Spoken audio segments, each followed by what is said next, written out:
Hey everyone, welcome back to Bio World और आपका स्वागत है एवोल्यूशन के पार्ट 2 में। पार्ट 1 के अंदर हम origin of life, evolution of life forms, what are the evidences of evolution complete कर चुके थे।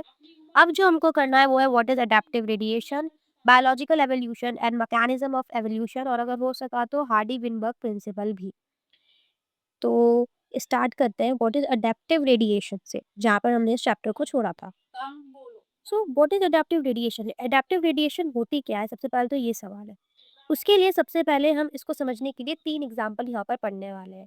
पहले एग्जाम्पल तो हम पढ़ेंगे डार्विन फिंचेस का। सेकंड एग्जाम्पल पढ़ेंगे हम ऑस्ट्रेलियन मार्सुपियल्स का, जिन्हें पाउच्ड मैमल्स भी कहते हैं। और थर्ड हम पढ़ेंगे प्लेसेंटल मैमल्स का,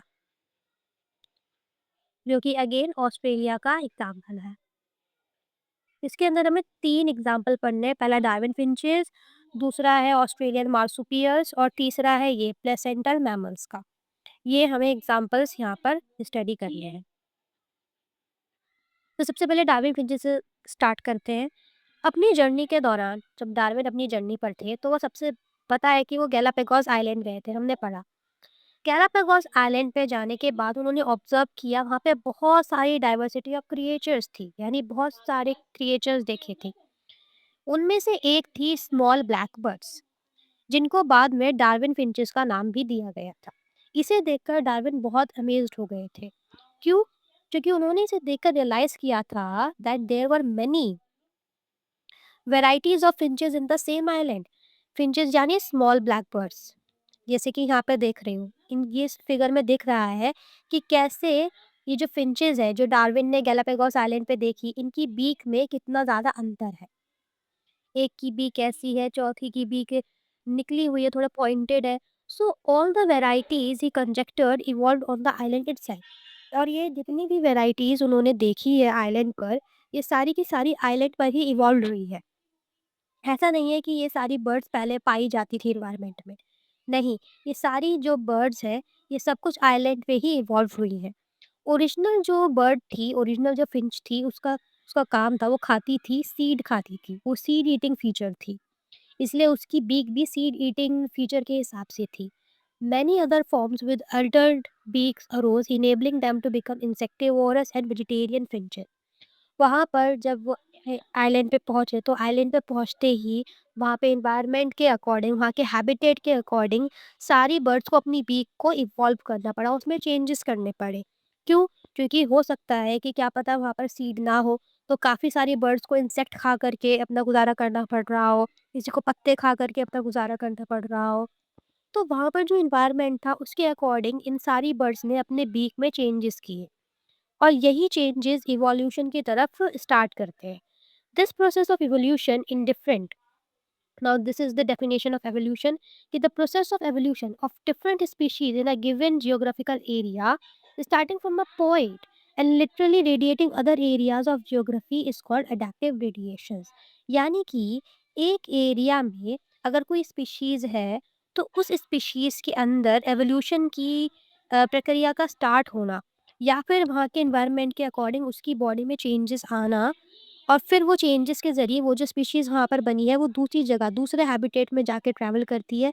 इसको अडैप्टिव रेडिएशन कहा जाता है। ठीक है? यानी कि डिफरेंट स्पीशीज़ का एवोल्यूशन। और what is the meaning of different species का एवोल्यूशन?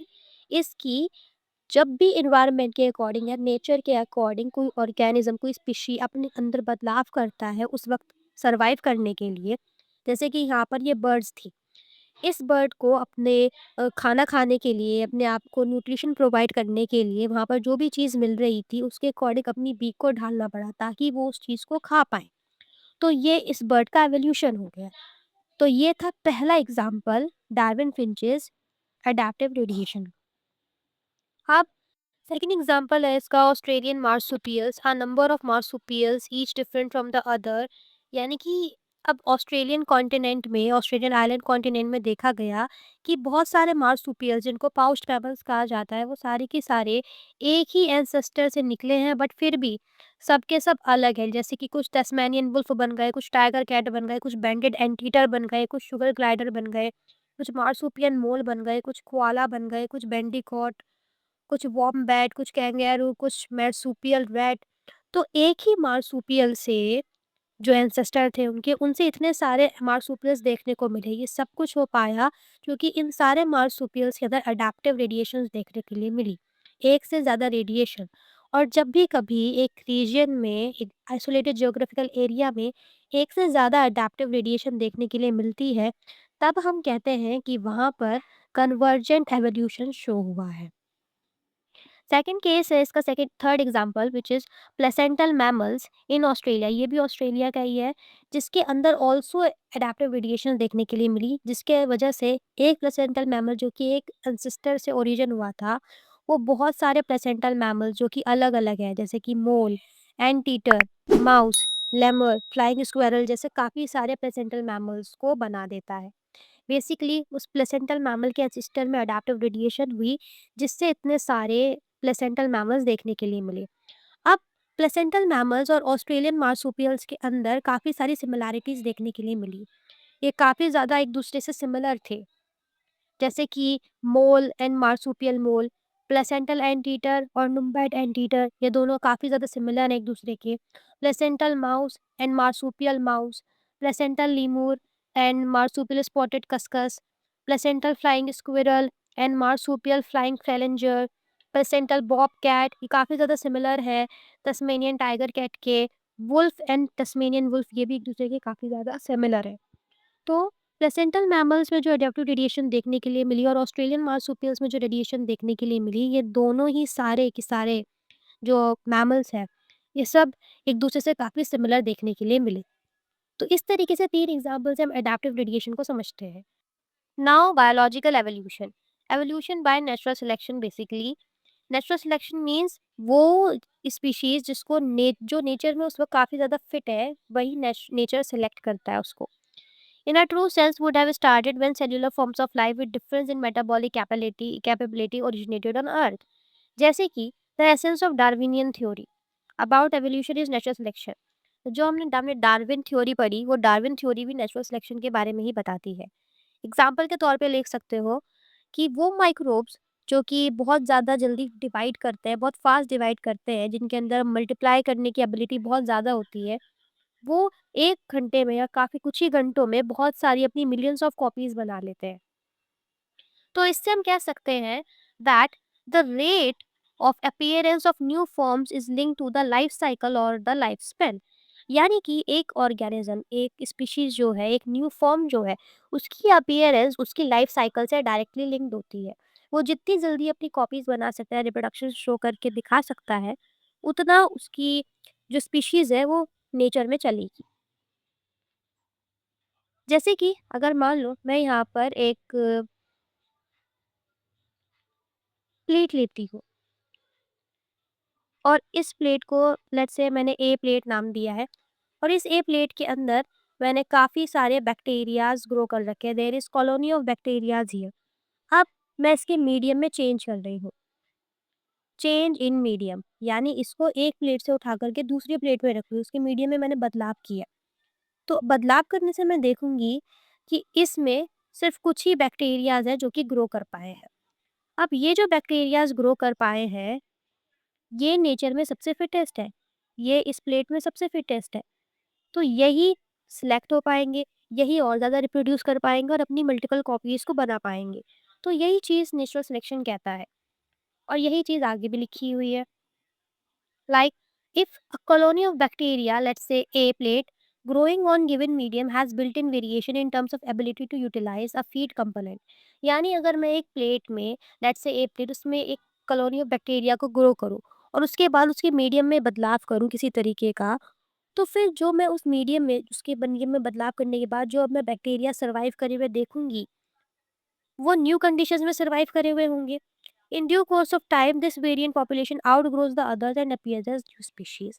और इस वेरिएंट टाइम में जो पी प्लेट पे पॉपुलेशन ग्रो करी होगी, वो आउटब्रीड कर देगी जो ए पॉपुलेशन है, ए प्लेट पे ग्रो करी हुई, है ना? अब ये चीज़ तो मैंने एक लैब में एक्सपेरिमेंट किया, तो ये तो सिर्फ कुछ ही घंटों में या कुछ ही दिन में हुआ है। But for the same thing to happen to a fish, अगर एक फिश के साथ ये चीज़ हो तो ऐसा करने में मिलियन ऑफ ईयर्स लग जाएंगे। क्यों? क्योंकि इन एनिमल्स की लाइफ स्पैन ही ईयर्स में होती है।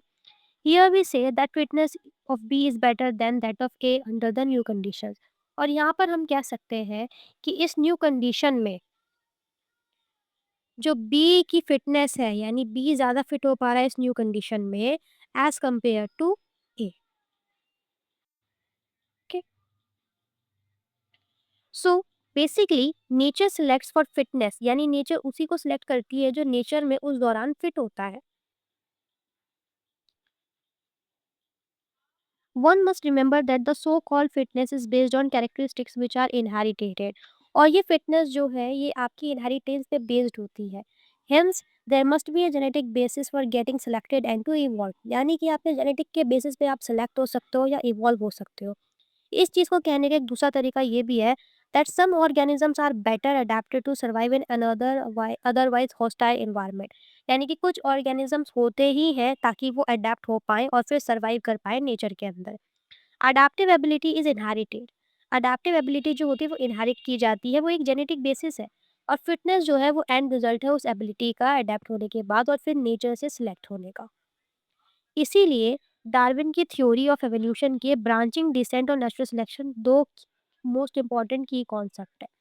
ब्रांचिंग डिसेंट हमें ये बताता है कि कैसे एक कॉमन एंसेस्टर से ब्रांच फॉर्म करके बहुत सारी ऑर्गेनिजम्स फॉर्म्ड होते हैं और फिर उनसे आगे चल कर के और फॉर्म्ड होते हैं, मतलब एक ब्रांच बनती हुई दिखती है।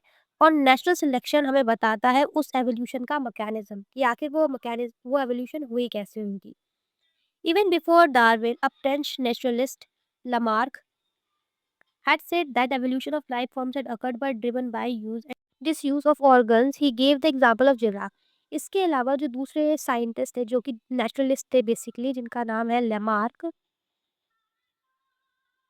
उन्होंने भी बोला कि उन्होंने एग्जाम्पल का जिराफ का एग्जाम्पल दिया। उन्होंने बोला कि पहले जब जिराफ था लैंड पे रहता था, मतलब वो लैंड पे रहता है, पर पहले उसकी गर्दन काफ़ी छोटी थी। क्यों? क्योंकि वो टॉल ट्रीज़ के पत्ते नहीं खाता था, वो स्मॉल प्लांट्स के पत्ते खाता था। तो इसी वजह से उसकी गर्दन काफ़ी छोटी थी। बट जैसे-जैसे पेड़ बढ़ते गए तो उसकी नेक भी इलॉन्गेट होती गई और इसी वजह से अपने आप को ज़िंदा रखने के लिए उसे अपनी गर्दन को भी धीरे-धीरे लंबा करना पड़ा और इस तरीके से उसके अंदर एवोल्यूशन देखने के लिए मिली। So he give the example of giraffes who in an attempt to forage leaves on all tall trees had to adapt by elongation of their necks. As they passed on this acquired character of elongated neck to succeeding generations, giraffes slowly over the years came to acquire long necks. Nobody believes this conjugation anymore. हालांकि अब इस चीज़ पे कोई ज़्यादा believe नहीं करता है, but is evolution a process or the result of a process? आखिरकार एवोल्यूशन एक प्रोसेस है या फिर उस प्रोसेस का किसी प्रोसेस का रिजल्ट है? So the world we see, inanimate and animate, is the only success stories of evolution. जो वर्ल्ड अब अभी देख रहे हैं वो जाहिर सी बात है, साफ चीज़ है कि वो एवोल्यूट हुआ है। When we describe the story of this world, we describe evolution as a process. जब हम इस वर्ल्ड को डिस्क्राइब कर रहे हैं, कि इसके ओरिजिन को डिस्क्राइब कर रहे हैं, अब ये कैसे चल रहा है इसको डिस्क्राइब कर रहे हैं, तो बेसिकली एवोल्यूशन को डिस्क्राइब कर रहे हैं। On the other hand, when we describe the story of life on Earth, we treat evolution as a consequence of process called natural selection. और हम इसे नेचुरल सिलेक्शन के माध्यम से एक्सप्लेन करते हैं। We are still not very clear whether to regard evolution and natural selection as process or end result of unknown processes. Possible हो सकता है कि जो थॉमस मैल्थस है, उन्होंने जो पॉपुलेशन पे वर्क किया है, उससे डार्विन इन्फ्लुएंस हुए हो। Natural selection is based on certain observation which are factual. Natural selection असल में है या नहीं होता है, ये चीज़ सिर्फ फैक्ट पे बेसिस है जो कि ऑब्जर्व करके देखी गई है। जैसे कि natural resources are limited, population are stable in size except for seasonal fluctuation, members of population vary in characteristics. Even though they look superficially similar, most of variations are inherited. The fact that theoretically population size will grow exponentially if everybody reproduces maximally, and fact that the population size is reality unlimited, means that there had been competition for resources. Only some survived and grew at the cost of others that could not flourish. The novelty and brilliant insight of Darwin was this. He asserted that variation which are heritable and which make resource utilization better for few will only enable only those to reproduce and leave more progeny. Hence, for a period of time over many generations, survivors will leave more progeny and there would be change in population characteristics and hence new form appear to arise. ये natural selection सिर्फ कुछ observations पे based है, जो कि हमें बताती है कि अगर एवोल्यूशन हुई होगी तो इसी तरीके से हुई होगी कि उस पर्टिकुलर टाइम में, उस पूरे जियोग्राफिकल एरिया में जिस ऑर्गेनिज्म की, जिस स्पीशीज़ की सबसे ज़्यादा डिमांड होगी या जो स्पीशीज़ उस टाइम पे एनवायरनमेंट में अपने आप को ढाल पाई होगी, जो उसमें बेसिकली कहें तो जो फिट हुई होगी, वही उस वक़्त सर्वाइव कर पाई होगी, उसने अपनी प्रोजेनी छोड़ी होगी और इसी तरीके से उसकी पॉपुलेशन में बदलाव आया होगा और इस तरह से एक नई लाइफ फॉर्म अपीयर हुई होगी। तो नेचुरल सिलेक्शन सिर्फ़ इस चीज़ पे ही बेस्ड होता है। अब ये ट्रू है ये नहीं पता, बट इतना पता है फॉर श्योर कि नेचर सिर्फ़ उसी को सिलेक्ट करता है जो उस सर्कमस्टांस में फिट हो पाता है। तो अब हम पढ़ने वाले हैं मैकेनिज्म ऑफ एवोल्यूशन के बारे में एंड मैकेनिज्म ऑफ एवोल्यूशन में हम पढ़ते हैं म्यूटेशन थ्योरी को। अब ये म्यूटेशन थ्योरी क्या है? कि कैसे एवोल्यूशन होता है, ये म्यूटेशन बताता है। किसी भी स्पीशीज़ के डीएनए में म्यूटेशन होती है, यानी उसके डीएनए सीक्वेंस में चेंज आता है, तो म्यूटेशन होता है और तभी वो एवोल्यूशन कर पाती है। ये जो थ्योरी है, ये दी गई थी ह्यूगो डिवरिस के द्वारा। ह्यूगो डिवरिस ने इस थ्योरी को दिया था।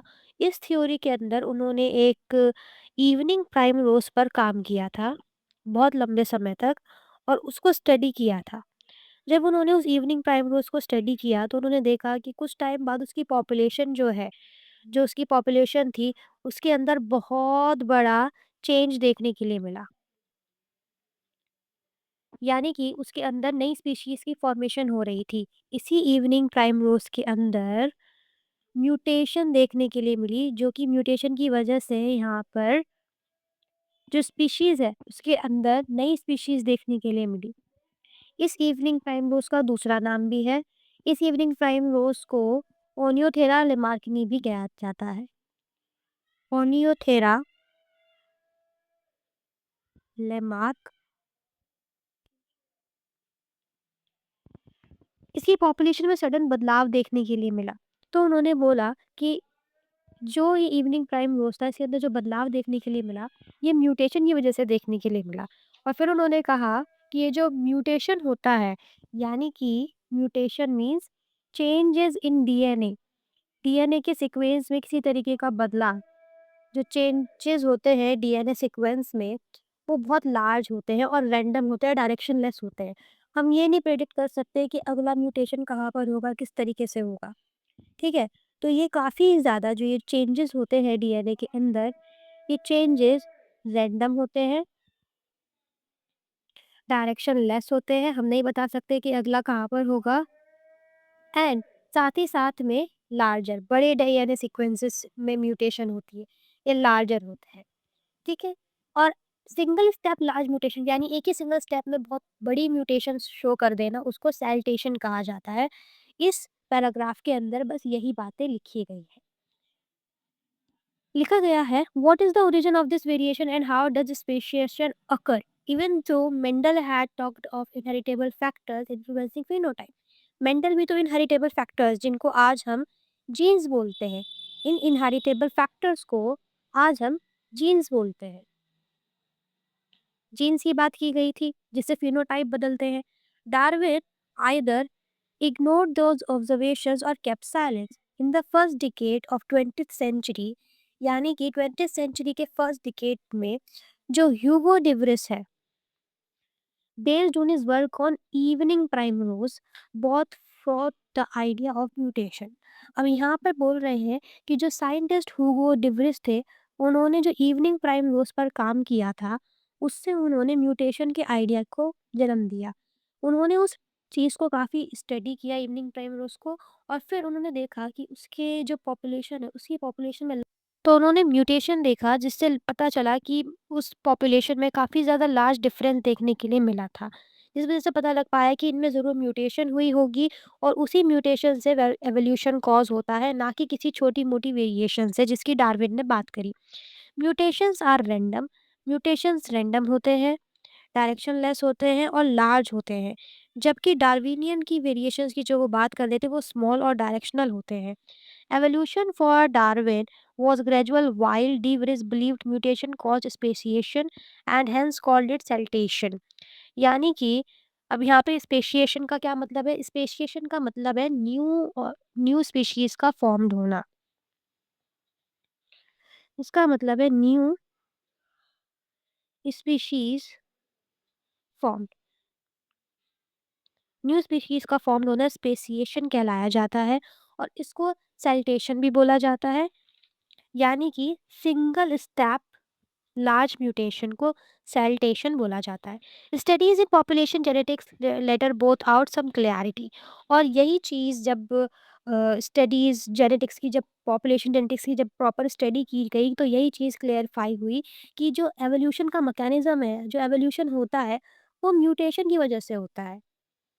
म्यूटेशन यानी चेंजेस इन डीएनए सीक्वेंसेस। जब डीएनए सीक्वेंस में बदलाव आते हैं तभी तो म्यूटेशन हो पाती है, तभी तो एक न्यू स्पीशी फॉर्म हो पाती है। इसी चीज़ की ह्यूगो डिवरिस ने बात करी थी। अब हम करने जा रहे हैं हार्डी विनबर्ग प्रिंसिपल। तो हार्डी विनबर्ग प्रिंसिपल कहता क्या है? इसमें बोला जाता है, लाइक लेट्स से कि यू हैव अ जार। आपके पास एक जार है। This is a jar. इस जार के अंदर जो 60% मार्बल्स हैं वो ब्लू कलर के हैं। Blue marbles which are of 60% and बचे 40% मार्बल्स वो ग्रीन कलर के हैं। ये 40% मार्बल्स हैं जो कि ग्रीन कलर के हैं। अब अगर मैं इस जार को शेक करूंगी, इसको शेक करने से इनकी पॉपुलेशन पे तो कोई असर नहीं पड़ेगा। ये पहले भी 60% थे, अभी भी 60% रहेंगे। ग्रीन मार्बल्स पहले भी 40% थे, अभी भी 40% रहेंगे। यही चीज़ हार्डी विनबर प्रिंसिपल बताता है कि अगर एक लार्ज पॉपुलेशन है, उस लार्ज पॉपुलेशन के अंदर चाहे कितना भी बदलाव क्यों ना आ रहा हो, लेकिन उसमें जो जेनेटिक फ्रिक्वेंसी होगी, जो एलेलिक फ्रिक्वेंसी होगी, alleles is the alternate form of gene, वो सेम ही रहेगी। उसमें कोई बदलाव देखने के लिए नहीं मिलेगा। उसमें कोई एवोल्यूशन नहीं देखने के लिए मिलेगा। यही चीज़ हार्डी विनबर प्रिंसिपल कहती है कि जो जेनेटिक फ्रिक्वेंसी पहले थी वही अभी भी रहेगी जनरेशन आफ्टर जनरेशन की। यही चीज़ वो बोलती है। और इसी चीज़ को हम जीन पूल कहते हैं। जब एक पॉपुलेशन में सारा जो जीन्स होता है और जो एलील्स होता है उनका हम सम निकालते हैं, उस सम को जीन पूल कहा जाता है। और ये जीन पूल जब कांस्टेंट रहता है तो बोला जाता है कि भैया हार्डी विनबर्ग इक्विलिब्रियम यानी कि जेनेटिक इक्विलिब्रियम देखने के लिए मिल रहा है। ठीक है? इसका जो फॉर्मूला होता है वो होता है P+Q=1। अब ये P+U=1 क्या है? इसमें ये जो P है, इस P का मतलब है फ्रीक्वेंसी ऑफ डोमिनेंट एलील। यानी उस गिवन पॉपुलेशन में जो वो पॉपुलेशन है, उस पॉपुलेशन में जो डोमिनेंट एलील है, उसकी फ्रीक्वेंसी P में लिखी जाती है। एंड जो रेसेसिव एलील है, यानी जो अपने आप को कम एक्सप्रेस कर पाई है, उसकी फ्रीक्वेंसी Q में लिखी जाती है। एंड इनका जब हम सम करते हैं तो वो सम आता है 1 के इक्वल। क्लियर? नाउ अब P+Q तो 1 होता है। अब P+Q² ये भी 1 होता है। अगर P+Q² 1 है तो अब हमने सबने अलजेब्रा पढ़ा है कि A+B=होल स्क्वायर का फॉर्मूला क्या होता है? Which is A² + B² + 2AB। यही चीज़ होती है। तो वही चीज़ यहाँ पर लिखी हुई है कि P² प्लस में Q² प्लस में 2PQ। अब यहाँ पर ध्यान देने वाली बात ये है कि इस P² का क्या मतलब है? इस P² का मतलब है genotypic frequency of homozygous dominant. ठीक है? यानी कि जो डोमिनेंट फ्रीक्वेंसी है यहाँ पर, उसका जो होमोज़ाइगस जीनोटाइपिक फ्रीक्वेंसी है, वो चीज़ इसके अंदर लिखी जाती है। And genotypic frequency of heterozygous, ये हेटेरोज़ाइगस है, ये यहाँ लिखी जाती है। And genotypic frequency of homozygous recessive वो यहाँ लिखी जाती है Q² में। जब हम इसका सम करते हैं तो इसका सम भी 1 के अल्टीमेटली इक्वल आने वाला है। यही चीज़ हार्डी विनबर प्रिंसिपल के अंदर लिखी हुई है। नाउ अब इस पैराग्राफ में क्या बात की गई है? इस पैराग्राफ में बात की गई है that in a given population one can find out the frequency of occurrence of alleles of genes और लोकस। यानी कि एक गिवन पॉपुलेशन में हम फ्रीक्वेंसी पता लगा सकते हैं कि वहाँ पर कितने जीन्स और कितने एलील्स प्रेजेंट है। This frequency is suppose to remain fixed, और ये फ्रीक्वेंसी जब निकाली जाती है तो ये फिक्स्ड मात्रा में आती है, फिक्स्ड वैल्यू में आती है, और ये सेम ही रहती है थ्रू द जनरेशंस। जो हार्डी विनकर प्रिंसिपल है वो हमें यही चीज़ बताता है बाय यूजिंग अलजेब्रिक इक्वेशंस। ये प्रिंसिपल कहता है that all allele frequencies in a population are stable, वो सारी की सारी स्टेबल है और कांस्टेंट है फ्रॉम जनरेशन टू जनरेशन। अब यहाँ पे बात की गई है जीन पूल के बारे में। The gene pool which is कुछ नहीं है, बस total genes and their alleles in a population is known as gene pool. ये चीज़ जब कांस्टेंट रहती है तो हम कहते हैं कि मतलब उस पॉपुलेशन में जेनेटिक इक्विलिब्रियम देखने के लिए मिला है। And sum total of all the allelic frequency is one, यानी कि जीन पूल जो है वो हमेशा वन के इक्वल आता है। Gene pool is always equal to one, और तभी तो हम ये फॉर्मूला डिराइव कर पाए हैं। यानी कि सारी डोमिनेंट अलील की फ्रीक्वेंसी का सम और सारी रेसेसिव अलील को जब हमने आपस में प्लस किया तो उसका सम किसके इक्वल आया, वन के इक्वल आया। बस यही चीज़। अब बढ़ते हैं नेक्स्ट पेज की तरफ, और ये जो ग्राफ है, ये ग्राफ हम अभी ये हार्डी विनकर प्रिंसिपल का पैराग्राफ कंप्लीट करने के बाद स्टार्ट करेंगे। ठीक है? सो फॉर एग्जांपल, मतलब वही चीज़, तो ये p plus q is equal to one. For example, इनको हम पी क्यू नाम दे दिया, वही चीज़। In a diploid p and q represent the frequency of allele A and allele a, ये स्मॉल ए। बड़ा वाला जो कैपिटल ए है वो डोमिनेंट को रिप्रेजेंट करता है, छोटा वाला जो ए है वो रिसेसिव एलील को रिप्रेजेंट करता है। Now the frequency of double A, ये जो डबल ए है ये डोमिनेंट होमोजाइगस जीन्स को रिप्रेजेंट करता है। ठीक है? In a population is simply p square, और इस डबल ए को हम पी स्क्वायर के मध्य में लिखते हैं। वही जो फॉर्मूला मैंने पीछे बताया, ये चीज़ वही लिखी हुई है।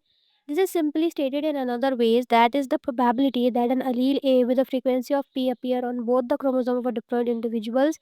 ये सारी के सारे वही फॉर्मूलाज लिखे हुए हैं, and this is the important formula. इस फार्मूला को भी याद रखना along with this formula also. And ये वाला भी बाइनोमियल एक्सप्रेशन इससे आया है ये फॉर्मूला, ये चीज़ भी याद रखनी है। तो यहाँ पर तीन ही फॉर्मूलेज हैं जो कि ये आए हैं बेसिकली। एक तो p plus q is equal to one, second आया है p plus q square is equal to one, and इसी बाइनोमियल एक्सप्रेशन से निकल करके आया है ये वाला फॉर्मूला।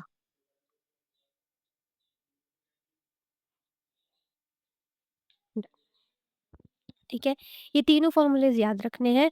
एंड इधर p का मतलब है डोमिनेंट ए एलील, और यहाँ पर रिसेसिव ए एलील, और इधर homozygous dominant gene double A, और इधर रिसेसिव वाला होमोजाइगस, और इनके बीच में ये है हेट्रोजाइगस वाला। यही चीज़ बस याद रखनी है और कुछ नहीं। When frequency measured differs expected value, the difference indicates the extent of evolutionary change, disturbance in genetic equilibrium और हार्डी विनबर्ग इक्विलिब्रियम।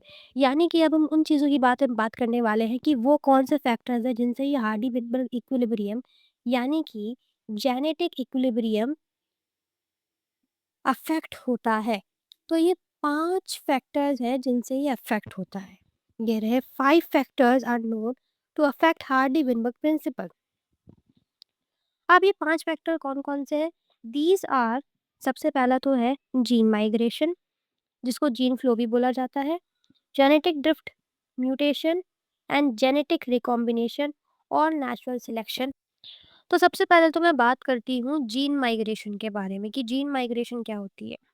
तो अगर हमारे पास एक गिवन पॉपुलेशन है, ये पॉपुलेशन है, इस पॉपुलेशन के अंदर अगर ऑर्गेनिजम्स ऐड हो रहे हैं, ऑर्गेनिजम्स आर एडेड, तो हम इस चीज़ को कहेंगे इमिग्रेशन।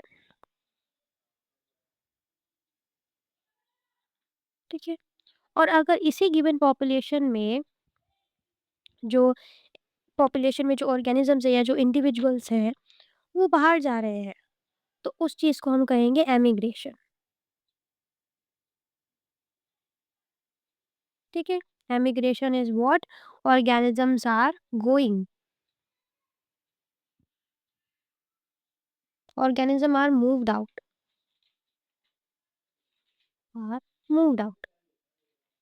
ठीक है? इसे ही जेनेटिक माइग्रेशन या जीन माइग्रेशन कहा जाता है। और अगर ये चीज़ कंटिन्यूअस होती है, यानी कि स्मॉल पॉपुलेशन में बार-बार मल्टीपल टाइम्स हो रही है, तो उसी चीज़ को हम जीन फ्लो का नाम दे देते हैं। ठीक है? अब बात करते हैं जेनेटिक ड्रिफ्ट के बारे में कि जेनेटिक ड्रिफ्ट क्या होती है। सो एक स्मॉल पॉपुलेशन में लेट्स से हमारे पास, तो एक गिवन पॉपुलेशन में, एक स्मॉल सी पॉपुलेशन में लेट्स से ये हमारे पास एक स्मॉल पॉपुलेशन है और इस पॉपुलेशन के अंदर रैंडम लॉस ऑफ जीन देखने के लिए मिल रहा है। यानी कि बहुत सारी जीन्स हैं जिनका बस रैंडमली लॉस हो रहा है, तो वो चीज़ जेनेटिक ड्रिफ्ट के अंदर आती है। ये चीज़ें दो तरीके से हो सकती है। पहला तो है इसका फाउंडर्स इफेक्ट। ठीक है? फाउंडर्स इफेक्ट में क्या होता है? फाउंडर्स इफेक्ट में जैसे कि बर्ड्स जो है, इसके अकॉर्डिंग जो ऑर्गेनिज्म होते हैं वो खाने की तलाश में या फूड के एक्सप्लोर करने की वजह से नई नई स्पीशीज फॉर्म्ड होती है। जैसे कि इसका एग्जांपल हमने गैलापागोस आइलैंड में देखा था। ठीक है? गैलापागोस आइलैंड में हमने देखा था कि वहाँ पे जो फिंचेस है, यानी जो बर्ड्स थी, वो अपने आप को सरवाइव करवाने के लिए, खाना खाने के लिए अपनी बीक को किस तरीके से उन्होंने एवोल्यूशन दिखाई वो अपनी बीक के अंदर, चेंजेस करे अपनी बीक के अंदर। एंड दूसरा इसका जो इफ़ेक्ट है वो है बॉटल नेक इफ़ेक्ट। बॉटल नेक इफ़ेक्ट के अंदर आता है जैसे कि मान लो ह्यूमन एंटिंग की वजह से या फिर नेचुरल कैलामाइट की वजह से जो पॉपुलेशन है उसमें बहुत सारे जीन्स लापता हो रहे हैं। ठीक है? और जो अब सिर्फ़ बचे रहे हैं, नेचुरल नेचर के अकॉर्डिंग जो सिलेक्ट किए जा रहे हैं, सिर्फ़ वही बचे हुए हैं। तो इस तरीके से रैंडम लॉस ऑफ जीन्स जब देखने के लिए मिलती है, तो उसको जेनेटिक ड्रिफ्ट कहा जाता है। म्यूटेशन भी पता ही है, व्हिच इज़ म्यूटेशन क्या होती है? म्यूटेशन में जैसे कि मान लो मेरे पास यहाँ पर एक प्लेट है जिसके अंदर मैंने बहुत सारे बैक्टीरिया ग्रो कर रखे हैं। अब मैं इसके अंदर इसकी मीडियम में बदलाव कर दूँगी, चेंज इन मीडियम करूँगी, तो मीडियम में चेंज करने के बाद जो बैक्टीरिया सर्वाइव कर पाएँगे, सिर्फ़ वही रिप्रोड्यूस कर पाएँगे और अपनी प्रोजेनी बना पाएँगे और इस तरीके से उनके जो उनकी जीन है, उनका जो वंश है, वो आगे बना रहेगा। ये चीज़ म्यूटेशन के अंदर आती है। जेनेटिक रिकॉम्बिनेशन यानी क्रॉसिंग ओवर, गैमेट फॉर्मेशन के दौरान जब क्रॉसिंग ओवर हो रही होती है, तो जेनेटिक रिकॉम्बिनेशन होती है। नेचुरल सिलेक्शन के बारे में हम ऑलरेडी बात कर चुके हैं। तो ये वो 5 फैक्टर्स हैं जो कि हार्डी-विनबर इक्विलिब्रियम को अफ़ेक्ट करते हैं। ठीक है? When migration of a section of population to another place and population occurs, gene frequency change, जब भी माइग्रेशन होती है पॉपुलेशन में, किसी दूसरी प्लेस से इमिग्रेंट्स आते हैं या पॉपुलेशन से एमिग्रेंट्स जाते हैं, किसी और पॉपुलेशन में चले जाते हैं, तो उससे जीन फ्रीक्वेंसी में बदलाव आता है। नए जीन्स यानी जो अलील्स हैं वो एडिट होते हैं न्यू पॉपुलेशन में and these are lost from the old population, और ये पुरानी पॉपुलेशन से फिर गायब हो जाएंगे। अब जाहिर सी बात है, एक गिवन पॉपुलेशन है, उस गिवन पॉपुलेशन में अगर और ऑर्गेनिजम्स ऐड ऑन हो रहे हैं और वहाँ से और ऑर्गेनिजम्स जा रहे हैं, तो इस वजह से वहाँ की जो जीन्स हैं उनमें बदलाव तो आएगा ही ना। There would be a gene below if this gene migration happens multiple time. और अगर ये माइग्रेशन जो है ये बहुत टाइम तक होती है, तो इसी को ही हम जीन फ्लो का नाम दे देते हैं। जीन फ्लो का नाम दे देते हैं। It is the same change occurs by chance. It is called genetic drift. Sometimes the change in allele frequency is so different in the new sample of population that they become a different species. कभी कभार allele frequency में जो बदलाव होता है वो इतना different होता है कि उस पॉपुलेशन में वो एक नई तरीके की स्पीशी बन जाता है। The original different population becomes founders and the effect is called founder effect. और इसी चीज़ को हम लोग फाउंडर इफेक्ट कहते हैं। ठीक है? The original drifted population becomes founders and the effect is called founder effect. यानी कि जो पुरानी ड्रिफ्टेड पॉपुलेशन थी वो फाउंडर बन जाती है और उससे एक नई स्पीशी फॉर्म्ड होती है जिसको फाउंडर इफेक्ट के अंदर लिया जाता है। अब हम बात करेंगे उन ग्राफ्स के बारे में जो ग्राफ्स हम अभी पीछे छोड़कर आए हैं। That microbial experiments sorry that microbial experiments show that pre-existing advantageous mutation when selected would result in observation of new phenotypes। अब यहाँ पे म्यूटेशन के बारे में बताया गया है, वही जो मैं बता चुकी हूँ। Over few generations this would be result in speciation। Natural selection is a process in which heritable variations enabling better survival are able to reproduce and leave greater number of progeny.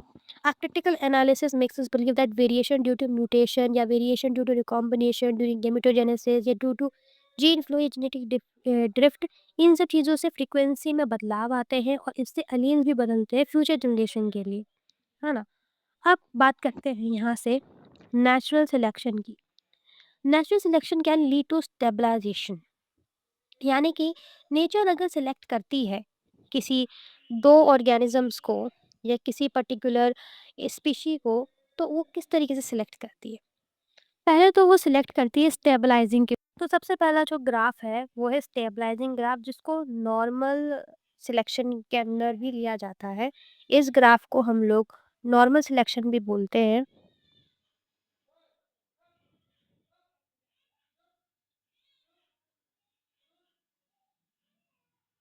Normal selection, इस graph के अंदर जो nature है वो उनको ही select करती है जो कि एवरेज में होते हैं। लेट्स से मान लो हमारे पास एक ग्राफ है जिसमें नंबर ऑफ इंडिविजुअल्स है यहाँ पर, और यहाँ पर हमें कुछ फिनोटाइप दिख रहा है जिसमें हमें हेयर के बारे में कुछ दिख रहा है। ये कुछ इस तरीके का ग्राफ बना हुआ है। इस ग्राफ के अंदर जो इतना हिस्सा है वो है उन लोगों का जिनके बाल लेट्स से ब्लैक कलर के हैं, ब्लैक हेयर है, ठीक है? और इतना ग्राफ उन लोगों का है जिनके लेट्स से वाइट हेयर है, यानी ब्लॉन्ड हेयर है, ठीक है?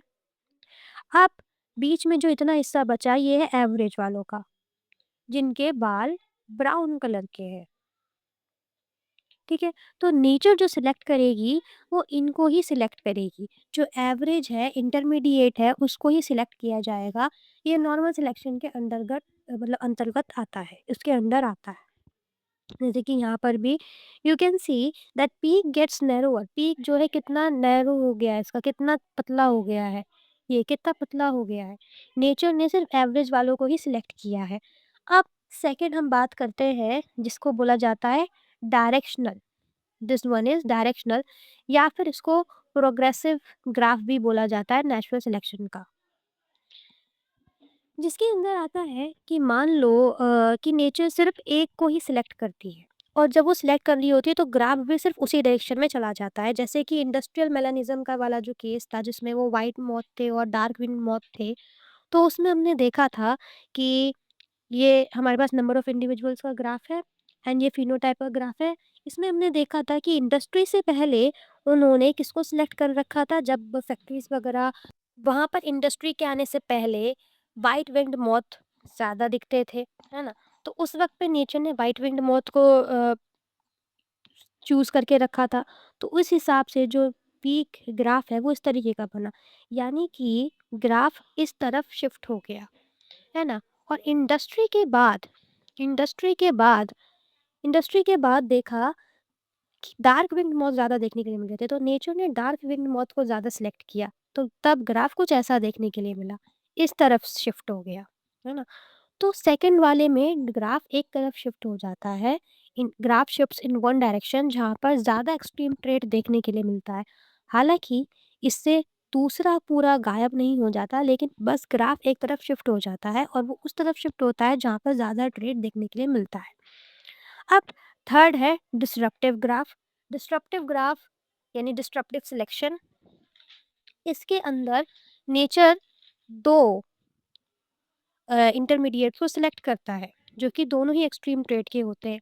एग्ज़ाम्पल अगर मैं इसका दूँ, तो एग्ज़ाम्पल है इसका स्नेल्स के शेल, जो स्नेल्स हैं, उसके शेल।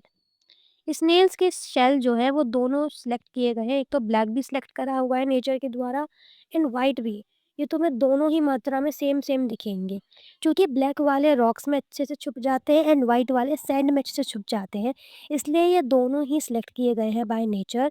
तो इस तरीके से यहाँ पर ग्राफ में तुम्हें टू पीक्स फॉर्म होते हुए दिख रही है। यही है बस 3 ग्राफ जो कि बताते हैं कि नेचुरल सिलेक्शन अगर होता है तो किस तरीके से होता होगा। पहला तो है नॉर्मल सिलेक्शन, जिसमें बताते हैं कि जो एवरेज है वही नेचर सिलेक्ट करती है।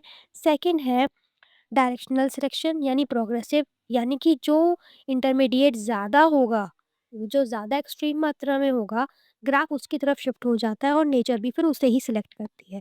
थर्ड है कि जब दोनों ही बराबर में होते हैं, दोनों ही ट्रेड्स सिलेक्ट एक ही साथ एक्सट्रीम ट्रेड दिखा रहे होते हैं, तो दोनों को ही सिलेक्ट कर दिया जाता है बाय नेचर। यही चीज़ यहाँ पर लिखी हुई है that nature selection can lead to stabilization. पहला स्टेबलाइजेशन क्या है? पहला वाला ग्राफ जिसको बोला गया है नॉर्मल सिलेक्शन। ठीक है। एंड डायरेक्शनल चेंज जिसको बोला गया है डिसरप्टिव वाला, और डिसरप्शन यानी लास्ट वाला with in which more individuals acquire peripheral character value at both end of the disturbance की डिस्ट्रीब्यूशन कर, यानी कि दो पीक ऐसे करते हुए हमें थर्ड वाले ग्राफ में देखने के लिए मिलते हैं। सेकंड वाले ग्राफ में एक तरफ शिफ्ट हो जाता है एंड फर्स्ट वाले ग्राफ में एवरेज इस तरीके का देखने के लिए मिलता है। ठीक है। Now the brief account of evolution.